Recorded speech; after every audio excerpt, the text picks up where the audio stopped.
Hey teachers and friends, today I'm going to show you how to do a couple things on Zoom using the annotation feature. And these are just different ways to highlight something on your student's screen, on the viewer's screen, to draw their attention to it.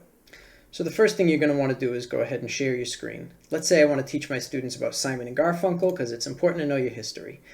When I get there, there's going to be this green bar that says you are screen sharing. And if I mouse over that, it brings up these options like mute my microphone, see the participants, and annotate. Clicking annotate brings up another bar, and that has all kinds of different options for highlighting things on the student's screen. For starters, I want to show you the spotlight tool, and when you click that, it puts a little red light on the end of your cursor. It just makes it a little bit easier to see. To get out of the spotlight tool, go ahead and click mouse, and that returns you to normal. There's also a draw tool, and that has a whole menu of different options that you can use to draw someone's attention to something. You can use the pen to draw a circle around something. You can use the highlighter to highlight some text. You can use these shapes to draw a box around something you want a student to see. You can also use the semi-transparent shape to highlight something that you want a student to see. Or you can use the opaque square to block something out. You can also change the color of your square if you want to make a black square or a white square to block out a whole section of the screen, for example. As my screen starts to get cluttered with all these shapes, I can remove some of them using the undo button, which undoes one thing that I put on the screen at a time. I can also hit redo to put them back on.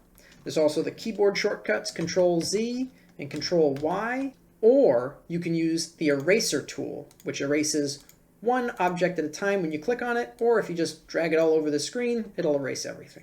There's a stamp tool. This just makes these tiny little stamps, and I don't think you can make them bigger. This seems like it would be more useful for like a bulleted list, but it's there. And there's a tool for writing text on the screen. With this, you can write wherever you want, drag it around, put a little message. You can change the color.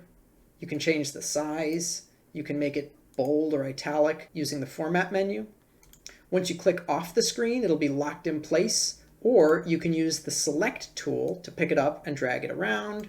You can also move the stamps or the drawings that you've made, and you can lasso multiple things to move them all at once. Now, while you're using the select tool, you won't be able to scroll up and down the page or open a new tab or click on anything on the page until you click mouse to go back.